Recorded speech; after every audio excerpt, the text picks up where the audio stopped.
Ang Hebrews 11:11,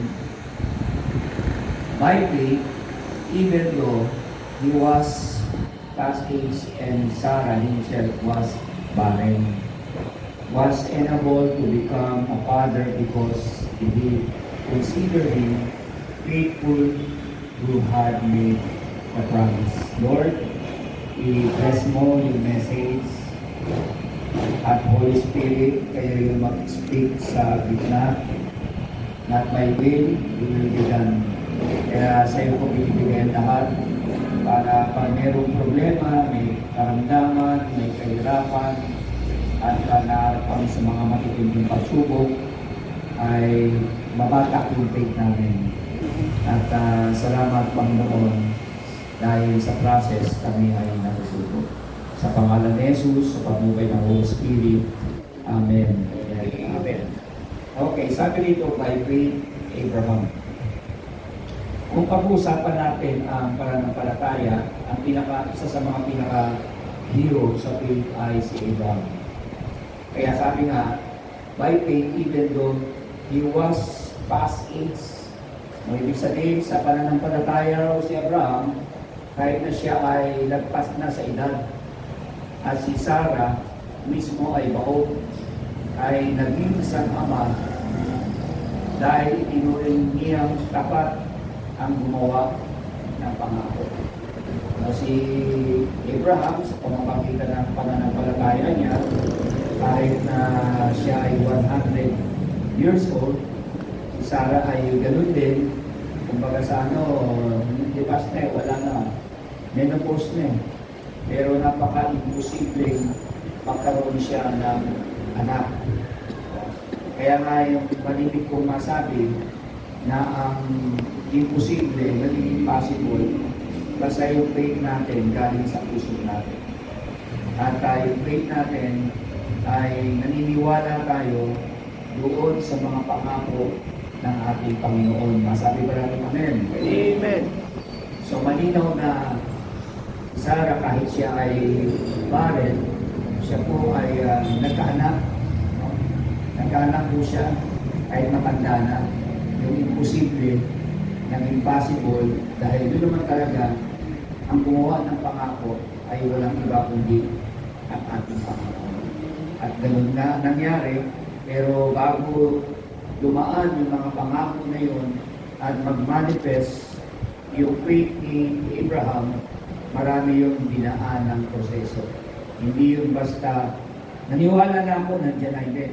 Meron yung dinaan ng proseso at yung proseso na yun ang naging dahilan. Kasi yung spirit natin, yun ang kinakausap ng Diyos para matinig natin yung sinasabi ng Panginoon at sa pamamagitan ng kanyang pangako, tayo ay naniniwala. So, sa panahon natin ngayon, kailangan natin ay maniwala. Huwag na tayong mag-isip.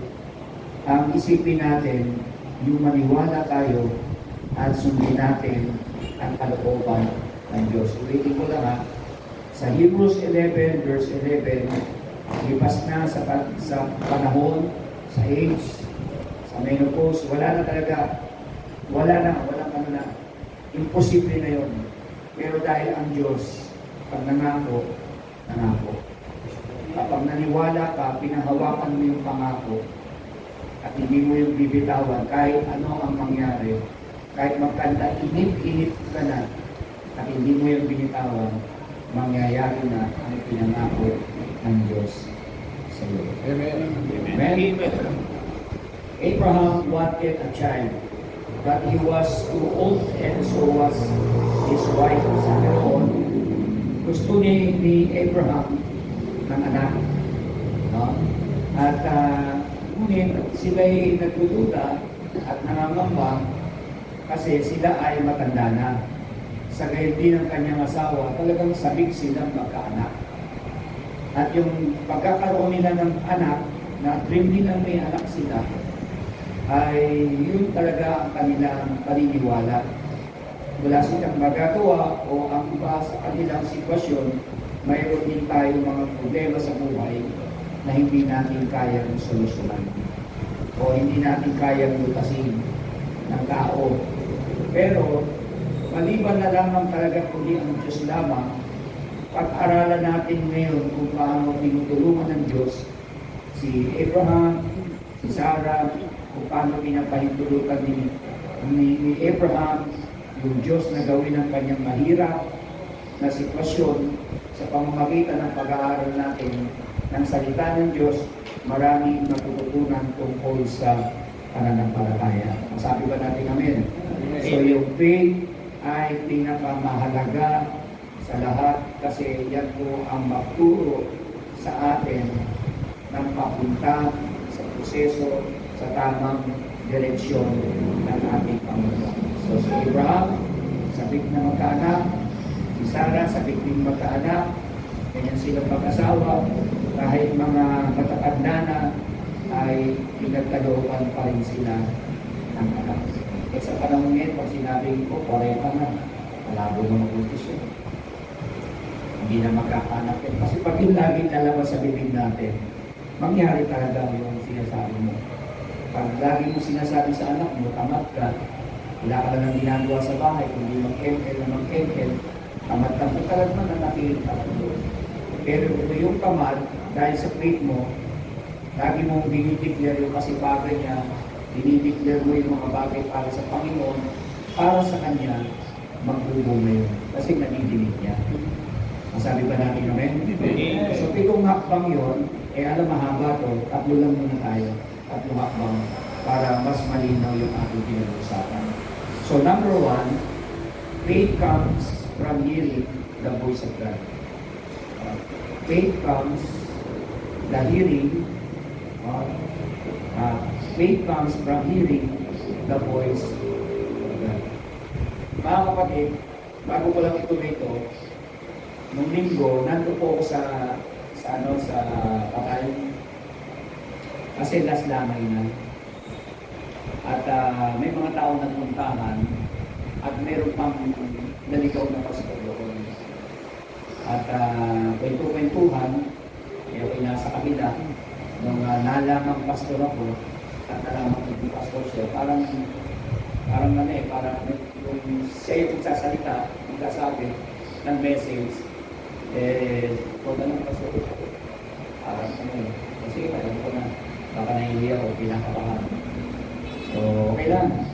So, yung na-topic ko ay patungkol doon sa spirit, soul, and body. Iniba ko yung usapin para at least maintindihan nila. So, ang pananampalataya natin ay nanggagaling yan sa pakikinig. Kasi meron tayong spirit, ulitin ko lang ulit, meron tayong spirit para yan sa talay. Yan yung sumasagap na naririnig mong tinig.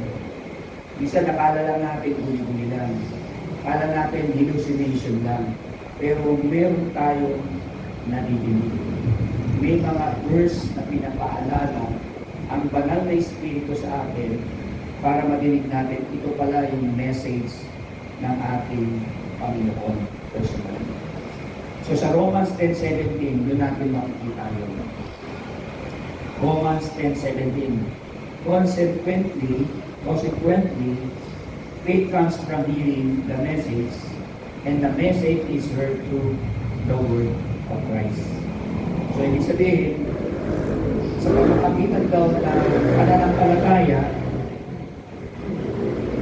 nanggagaling ang pakikinig ng salita ng Diyos sa pamamagitan ng pananampalataya.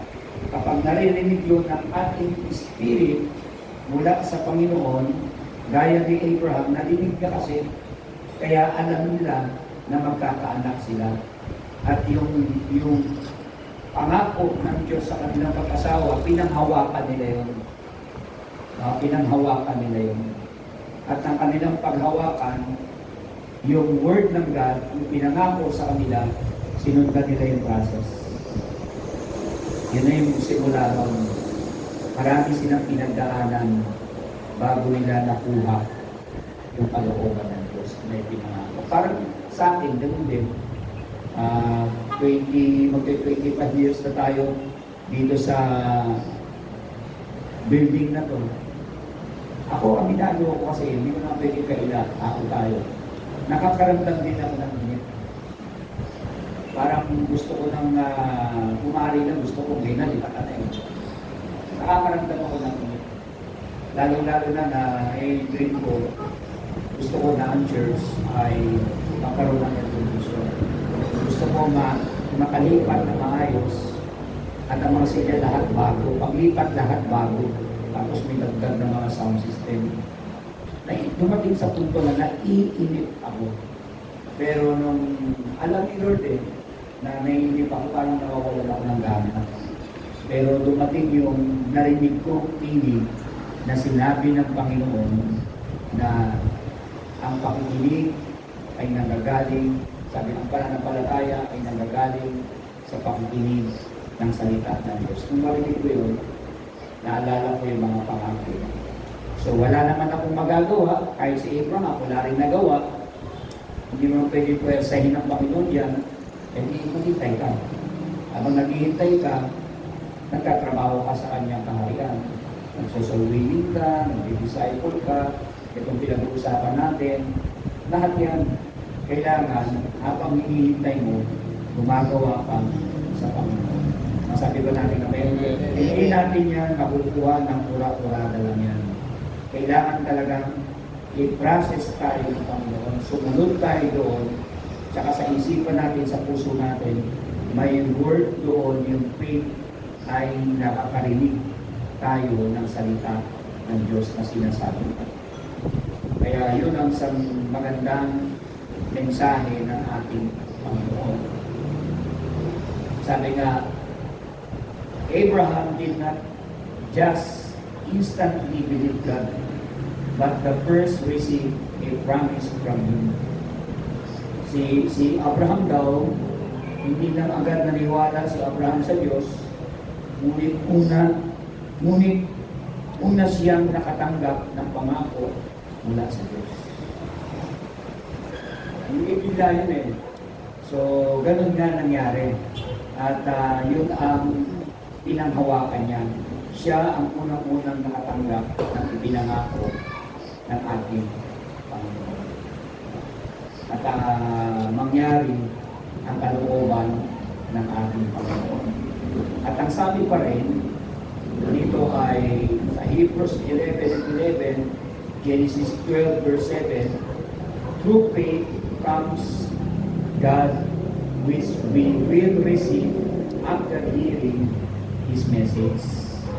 So this is the Rema messages, which is not just plain words, but are anointed by the Holy Spirit. Kung uusisahin natin maigi na ang tunay na pananampalataya ay dumarating sa Diyos, natatanggap natin ang pagkatapos na marinig ng kanyang mensahe. Ito ang rema ng mga mensahe na hindi lamang simpleng salita, kundi binahira ng banal na Espiritu ang mga salitang binigkas natin sa atin na may kaugnayan sa ating sitwasyon. Kaya nga yung faith natin, kung ang Abraham at Sarah ay gano'n na nangyari sa kanila. Pero sa panahon natin, marami tayong problema. Marami tayong alalahanin, marami tayong dinadala, at may mga dream tayo na gusto natin makuha. At gaya ng ministry, gaya ng ating pamilya, lalo na ng ating mga kalusugan. So, ibig sabihin, yung faith na meron tayo, may pahid yun ng banal na Espiritu. Masabi ba natin ngayon? Amen. May pahid yun ng banal na Espiritu. At ang mga salitang binigkas sa atin ay may kaugnayan ang ating pananampalataya. Isasagawa ito, makakamit natin ang mga dakilang bagay ayon sa sinabi ng Diyos kapag nakatanggap tayo ng mensahe mula sa Diyos. Ang bigkas ng salita, ang pananampalataya ay isinisilang sa ating mga puso. Kaya pag dumating na yung pananampalataya na isinilang sa ating puso, doon tayo nagkakaroon ng unawa. So kailangan yung unawa at yung pananampalataya na narinig natin ng tinig ni Lord sa buhay natin, yun na ang galaw ng Panginoon. Sa aking karanasan nung may 2 taon ng nakalipas, ang hirap talaga na 1 year ako may problema sa prostate. 1 year talaga. Medyo nalungkot ako, pero kailangan harapin. So, ito yung gamot, araw-araw nang iinumin yan, nakita ko na, ang pataas ng bali. Hindi ko matanggap sa sarili ko na mag-maintenance ako ng gano'n. So, 1 taon ko yung dinadala. Kasi po yung normal ng prostate ng isang lalaki hanggang 24 lang. Normal na yun. Eh sa akin po, kumalo na ng 31. Kaya pala nagtataka ko, parang minsan nakakaramdam ako, parang ang dali kong manghina. Lalo na pagka nag-workout ako naman, parang ang dali ko. Naisipan ko ngayon pumunta ng Matos.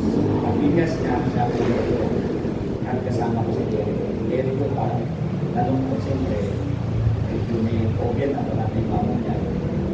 Hindi niya matanggap kung bakit ako niya. Pero sabi ng doktor, nagagamot yung pagkakas. So, ganun nga nangyari, gamot-gamot, hanggang isang araw, sabi ko, doon sa mentoring, isang araw, lumubog, nakapangyarihan ng ganang espiritu. Kasi nung kanya yun, buka yung presence ng God, may narinig ako na tinig na pangako ng Panginoon. At ang narinig ko, ang pagkakarinig ko, pamilyar sa akin yun, sa mga latay, sa mga sugat ko, sa paklo ng aking mga kamay, at ng aking mga paa, at sa pagpulos ng sibat sa aking kaliwang kaliliran na tumama sa puso ko, binayaran ko na ang Panginoon. Ako yung napaiyak. Ang maramdaman ko parang merong umuliente mula ulo hanggang pababa. Timing, 2 buwan kayo hihintayin ko para malaman ko kasi may ultrasound na rin. Sabi ko gano'n, parang meron akong nararamdaman na pakaiba na hindi ko nakikinig. Kasi gumaan yung aking pakiramdam. Habang papawi na kami nagagawin, malalaman ko ito pagdating ng aking check-up. Sabi ng gagawin, kung anong pastor, ang ilim mo na. Hindi naman talaga yung aking declaration. Pagdating doon, yung ano na sabi sa akin, pastor, ano nangyari ito? Wala na yung pamamaga ng prostate mo, hindi na siya 21. 24 na siya. 24 na siya, nagulat ako. Tapos, yung ginawa ng Panginoon na yun, yung lalong lumakas yung loob ko. Tama yung narinig ko, hindi ako makakalaga. So kasi pagka gipita na yung lagay, at nararamdaman na ng Panginoon, parang humihina ka, gipita na, at gipitan yung laban, diyan nakikailang ang pit natin. At kung tayo ikilusan ng banal na Espiritu. Kung papasok kung paano nagre-rema ang Diyos sa buhay natin, yung kaysa ng revelation. Amen. Amen. At nang matapos yun, at ang katawa ko, itong nakaraan din, naka-schedule ako ng Mayo, nagulat siya kasi 110 yung sugar, tapos lahat tinignan niya. Sabi niya, Pastor, lahat okay, normal. Kasi dati 2 months, 1 month, maybe other month, 3 months.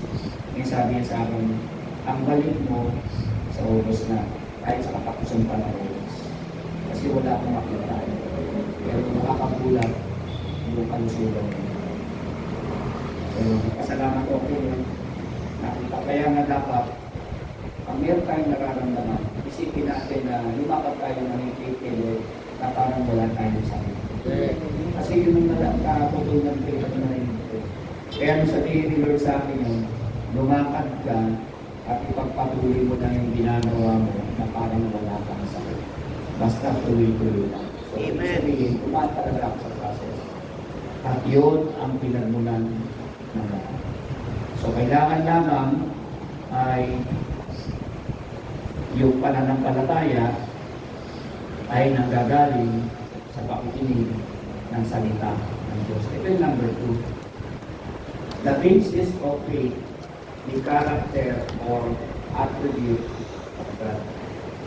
Pag sinabing basis, sa Tagalog po ay batayan ng pananampalataya. Batayan ng pananampalataya. Pag sinabing character or attribute, yun po yung batayan ng faith or katangian ng Diyos. Yun po yung ibig sabihin. Kaya nga, si Abraham, nakuha niya yung ganong batayan na binatayan niya lang yung word ng God. Yun lang, wala nang iba. Tapos, yung katangian ng pananampalataya ng mga Diyos. Kaya yung kanyang problema na magkaanak ay nagkaanak. Kasi ano yun eh, i-deal ka naman ni Lord eh. Kaya lang, pag dinil ka ni Lord, dapat meron ka rin i-deal sa Kanya. Hindi pwedeng siya lang. Kumbaga sa nakapamit ang Diyos sa iyo, tapos ikaw naman hindi ka nakapamit sa Kanya. Malabo yun. Kailangan makipag-deal ka. So si Sarah, maaaring ang deal niya kay Lord ay tinalikuran niya ang mundo. Tinalikuran niya ang mga bagay na ano yung umaagaw sa paglilingkod sa Diyos. So ang ginawa niya, tinalikuran niya at pinangawakan niya, kaya imposible manganak o mabuntis ang babaeng Pentecost. Pero sa biyaya at himala ng Panginoon, ganoon na ang nangyari. Yung word, yung prophecy, yung declaration, naganap na. Sabi nga, Abraham had a complete understanding of who God is. So he fully trusted Him. A person who totally understands the character of God will not waver in faith. There are 3 things we need to understand about the character of God. So tatlong katangian yung pinamalas ng Lord kay Abraham. Pero sa atin, dapat para yung faith natin alive, tsaka hindi tayo nag-waver yung mind natin, ang kailangan lang natin talaga, ilaban natin yung faith. Dapat meron tayong pinangahawakan, katulad kay Abraham, naganap yung pagkaunawa kung sino ang Diyos. Kasi Diyos yun na dapat natin pagtiwalaan. Si Abraham, gano'n ang kanyang ginawa. Kaya ang taong lubos na nakakaunawa ng katangian ng Diyos, kailanman ay hindi maaaring matinag gaya ni Abraham. Kaya may 3 bagay na kailangan natin maunawaan tungkol sa katangian ng Diyos. Letter A, God never changes. Hindi siya nagbabago. Ang Diyos noon, kasi ang Diyos walang kasimula eh. Ang Diyos noon, at ang Diyos kahapon, at ang Diyos ngayon, at magpakailan-kailanman, never change. Yun ang dapat na panghawakan natin kasi ang Diyos natin buhay. Hindi siya santo, hindi siya Santo Niño, hindi siya Nazareno, hindi siya Santa Maria, hindi siya Rebulto, kung ano pa man. Hindi siya albularyo, kung ano pa man. Basta siya ay Diyos na hindi nagbabago. Kaya God never changes. So, kaya nga nilagyan ko ng support nito eh. Malachi 3:6 and James 1:17. Andyan, hindi nagbago, andyan yung miracle ng Panginoon. Magbago na ang lahat. Magtumbahan na ang mga building. Malusaw na ang lahat ng gawa ng tao. Ang salita ng Diyos, hindi pwedeng malusaw, hindi pwedeng mamatay, at hindi pwedeng bawasan ni pudlit kasi powerful ang word ng God sa mga tao katulad natin sumasampalataya. Kasi hindi na nagbabago. And literally, God never fails. Ang Diyos daw ay hindi kailanman nabigo. Kaya walang kabiguan sa Diyos. God never fails. Job chapter 42 verse 2 and 2 Chronicles 28 and 20. Ang Diyos kailanman ay hindi nabigo. Ang taong lalapit sa Kanya ay hindi pwedeng mabigo basta galing sa faith niya. Amen. At yun ang kanyang pinaniniwala. Halimbawa, tulad ni Peter, hindi ka na sinusumpong Peter, no? Pinaniniwala na. Taon na, Pastor. Tao na, o ibig sabihin, clear na. Magaling na. Amen. Ngayon, dyan natin makabase ang lahat. Ang Diyos, hindi nagbibigo ang mga nananalig, nananampalataya, at hindi niya pinakaiya kasi may faith. Dapat yun tayo, ganun tayo dapat. Yun ang isa sa mga kapangyarihan. At yung pangatlo, let us see, God never lies. Ang tao, pwede magsinungaling. Pero ang Diyos, never na mag-lie sa atin. Kasi pag sinabi niya, sinabi niya. Walang pwedeng magbago. Hindi yan pwedeng kontrolin. Because of this, we can be confident that what God says, He will really do. Our Father does not change, fail, or lie. ABC. Hindi po siya maaaring magkamali. Sapagkat si Lord, hindi sinungaling, si Lord, hindi nagbibigo ng tao, si Lord ay nananatiling kailanman ay hindi nagbabago. Yun ang isa sa mga pinanghawakan ni Allah. Ngayon, kapag tayo po ay nagkakasakit, yan, balikan na natin ito. Kapag tayo po ay nagkakasakit, may mga problema tayo, financially, at may mga pinag-aaral tayo, tayo po ay hindi tayo sumpok sa hangin, sumpok sa buwan.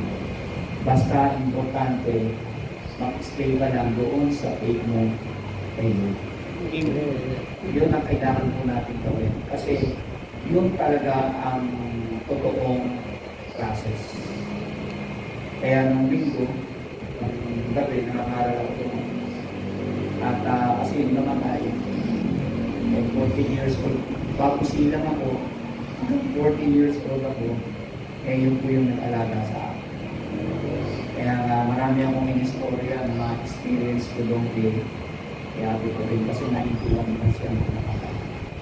Tapos dalawang anak na babae. At tumira ako sa kanya ng panganay kasi humila na ako sa mga panganay. Anin kami, ako yung panganay. Para nag-deploy kami, kanya-kanya na kami ng buhay. Mga bata pa kami, kanya-kanya na kami ng buhay. Kaya nung makita-kita kami, nagkakapaan kami sa mga ugali namin nagkakapaan kami kasi sanay kami doon sa ugali ng mga bata. Kaya nung nagkita-kita kami, kukwentuhan kami, nakakapako doon. Lalo na yung isa sa anin na magkakapatid kami. Yung pangatlo, siya yung angat sa anin. At kabisado ko yun. Wala naman kasi nung bumalik sa Manila, pareho kami binata. Kaya kami dalawa ang magkasama. Sa inuman, sa galaan, at pareho kami naging pagkodor ng tubig para lang kami mabuhay na pareho. Ganun kami noon. Tapos nag-apply kami ng trabaho. Yun ang ginagawa namin para samahan kami ng Panginoon. Naging supervisor ako ng mga janitor, naging supervisor ako ng mga messengerial, yan lang sa Philippine Mission Life Insurance. Siya naman sa Lincoln, pareho kami. pareho lang. At yung Night of Columbus, dati hindi ko lang pupuntahan. Hindi ko alam yun. Napuntahan ko yun kasi na hindi naman ako pwedeng tumanggi dahil supervisor na. Nakita ko yung lalaki ng punto. At yun nga, hindi ako makaporma. Pero pag doon sa trabaho ko, ayoko doon ng sentro. Kaya doon, kung narinig, sabi sa akin isang sekretary na alam mo, na darating ng panahon na rin ng pastor. Isipin mo, supervisor ka lang ng mga presidente. Yung mga pinutukan mo, mga matitindi yung mga kabulunan kasi mga bunat nila rin. Pero mo nagsasapit sa pagdating ng alas 12 kung makadali silang kumain para lang mapuntahan lahat sa conference para lang marinig yung word ng Christ. Yun pa lang, yun ang tinitawag niya sa akin. Kaya nung nakapulog ako, mas dahil na lumala, yun pala ang nabibigyan. Parang kayo. So lahat tayo may mga kanya-kanyang journey. Katulad ni Sister Marie. Kung hindi pa siya nagkaroon ng karamdaman, hindi siya nabalik. So nung nag-usap na ang Lord sa kanya, isa lang ang solusyon nito, kailangan bumalik ako sa kanya. So tama ang desisyon, tama ang karunungan, at nang dumating, ito kami sa amin doon, nagpa-pray order, after ng prayer, sabi ko kay Lord, pinagay ka kay Sister Marita para maniwala siya kay Lord Diyos. Naulahan ka. Ano nangyari?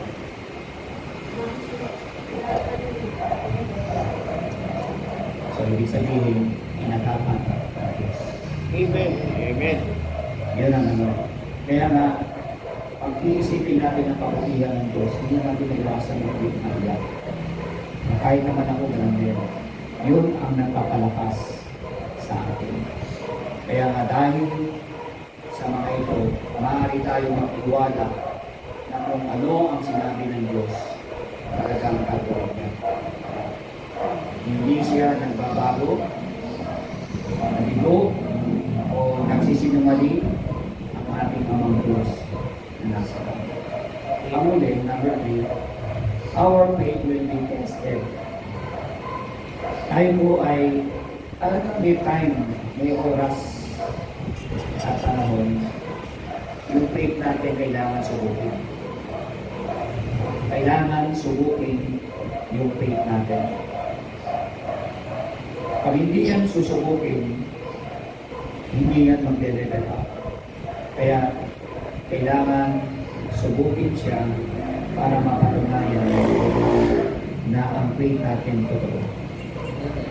Ang ito, kailangan dadaan sa apoy. Habang tumadaan sa apoy, lalong kumikinang maganda kasi ginto yan.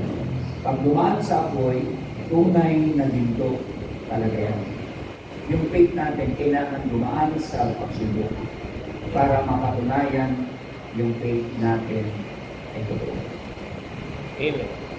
Isa po sa mga bagay na dapat na maunawaan din natin mga kapatid. Pag tayo po ay namatay, lahat ng ating ginawa, padadaanin niya ng Diyos sa apoy. Kung sino yung hindi totoong naglingkod at kung sino yung totoong naglingkod sa Kanya. Kaya pag ang pinadaan ng Panginoon niya at puro lang faith yung gawa mo kayo, hindi yan yung ba ang dahilan ng kapapahamak.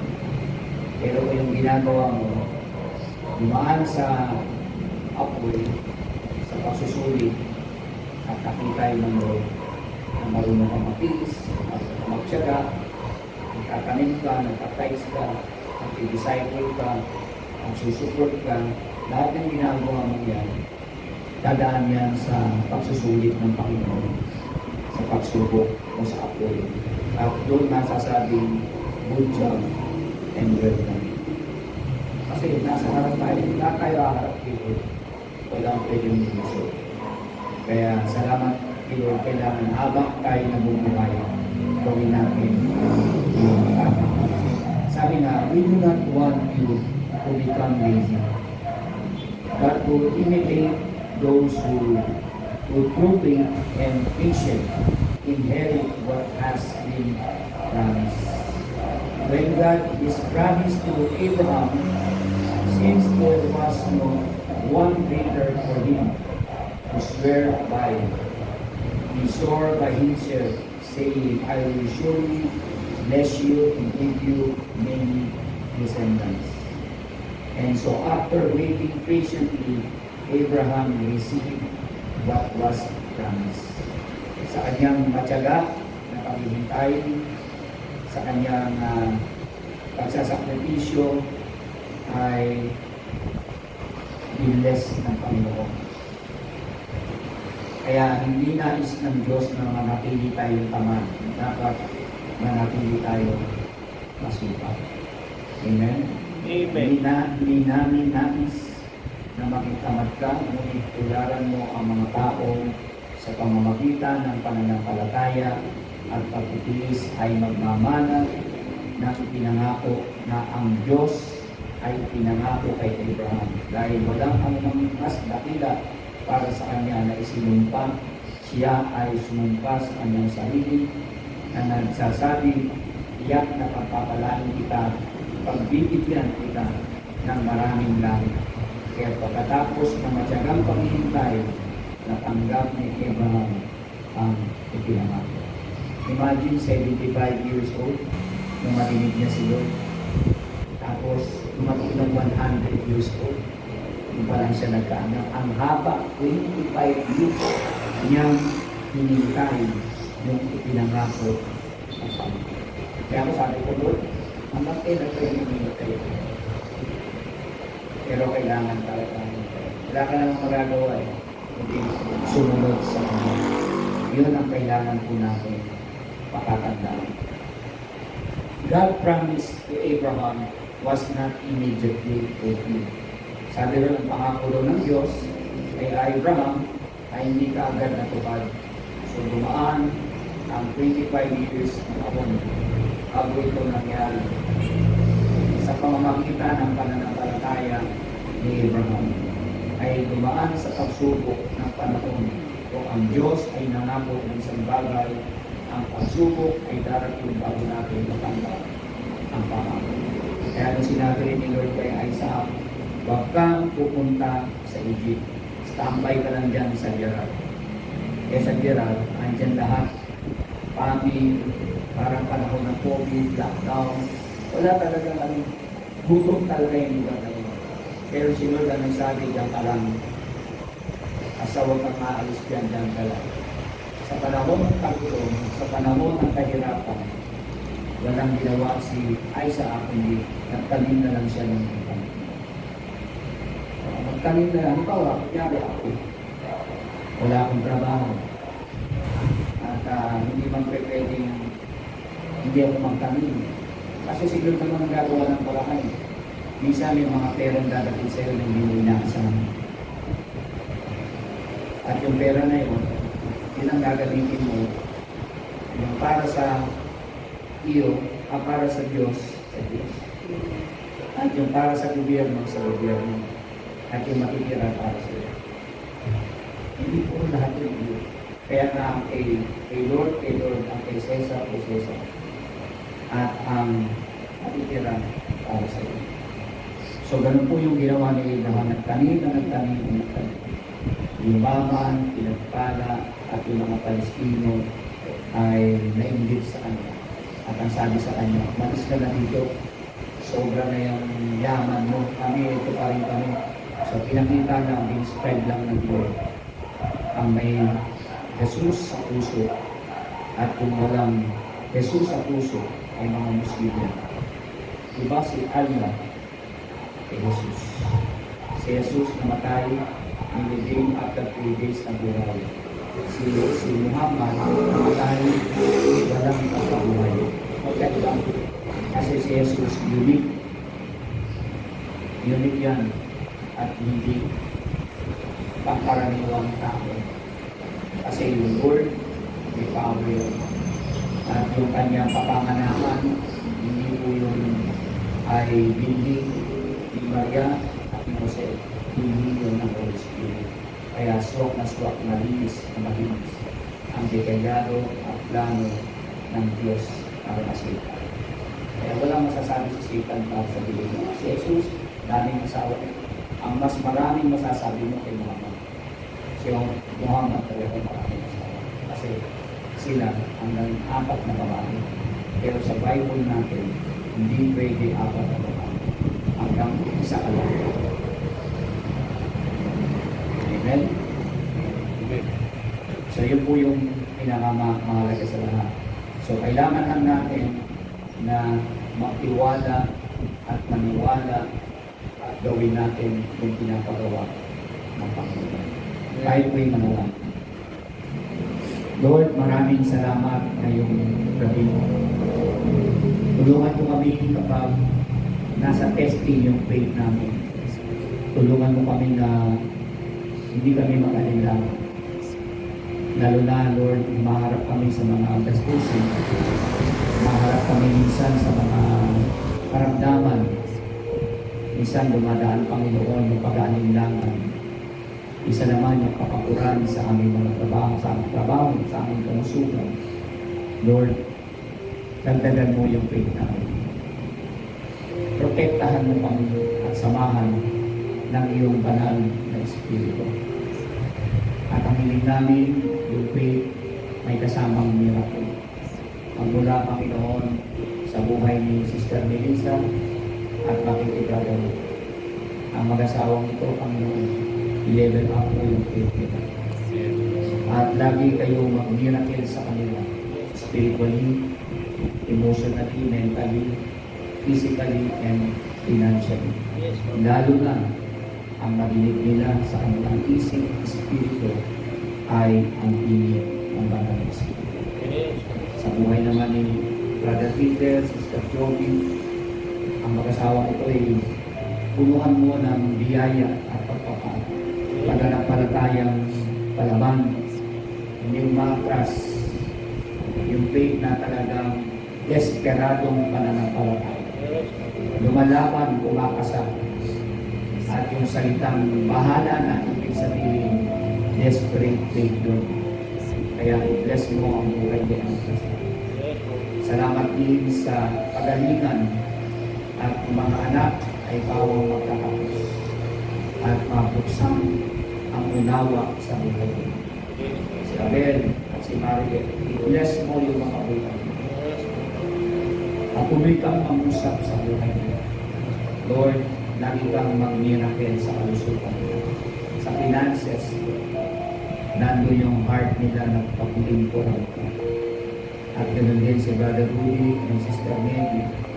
Lord, laging miracle, healing, at sa financial breakthrough and spiritual breakthrough.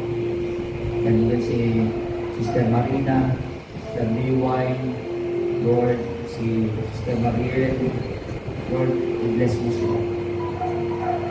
Ang Holy Spirit ang magkulong sa kanila sa power mo at protektahan mo sila.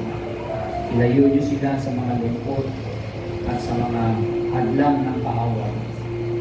Maging sa paglipat ni Maria, palutin mo ng iyong banal. Silang mga manghina ay kasihan mo ng banal na Espiritu. Walang malubhang sakit na dadating. Lord, yung mga problema sa mga side nila, Lord God, sa pamilya, sa mga kapatid, sa magulang, Lord, mayroong faith si Mariel na kaya niyang harapin at kasahan ang pangako ng Panginoon. Ganun din sa buhay ni Vivian, pagpalain mo at patuloy kang maluwalhati sa kanyang buhay kasama ng kanyang anak. Pagpalain mo, Panginoon, at kasihan ng Espiritu ng Diyos ang kanyang mga talim, ang kanyang katapatan. Maging si Edward, hallelujah, at buhay niya, Panginoon, na ipatuloy mo ang kasihan ng Holy Spirit. Yung misis niya, Lord, gawin mo si Sarah na magkaanak. Yes, Panginoon. At bilang magkakaanak, hindi kakausapin mo na one day, mag-reunite ang mag-asawa ito. Nakabilingkuran ang Diyos. Doon papasok na ang bahay bata ay bubuksan mo, Panginoon. Kaya salamat ng maraming sa iyo at kasihan mo ng iyong banal na Espiritu. Salamat ng marami at hayaan niyo po, Panginoon, habang dumadaan ang mga buwan ng taong ito, marami kaming blessing na at mararanasan, Panginoon. At salamat po, O Diyos, sa pangalan ni Jesus sa pagnubay ng Holy Spirit. Amen. Amen. Palakpakan natin po.